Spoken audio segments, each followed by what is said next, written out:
மதுரை அருகே ஒரு சிறிய கிராமத்தில் அருண் என்ற சிறுவன் வாழ்ந்தான். அவனுக்கு அதிசய கதைகள், பழைய வரைபடங்கள், புதையல் தேடல்கள் என்னால் ரொம்ப பிடிக்கும்.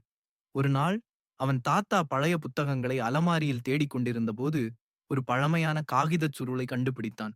அதை திறந்து பார்த்ததும் அதில் ஒரு மர்மமான வரைபடம். அதில் கள்ளழகர் மலை உச்சியில் சூரியன் 3 மரங்களை தொடும் நேரத்தில் பூமி ஒரு ரகசியத்தை வெளிப்படுத்தும் என்று எழுதப்பட்டிருந்தது. அருண் ஆச்சரியத்தில் உறைந்தான். மறுநாள் காலை ஒரு பையில் தண்ணீர், ஒரு சிறிய வேட்டை கருவி, டார்ச், சாப்பாடு போட்டுக்கொண்டு மலையேற புறப்பட்டான். மலையின் உச்சிக்கு வந்தபோது மணி சரியாக மாலை 5.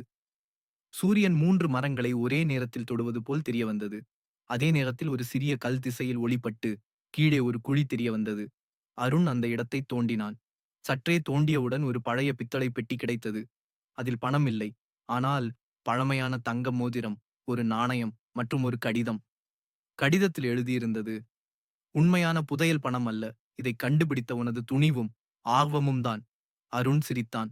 அவன் சூரியனை பார்த்து சொன்னான், நீதான் எனக்கு வழிகாட்டினாய்.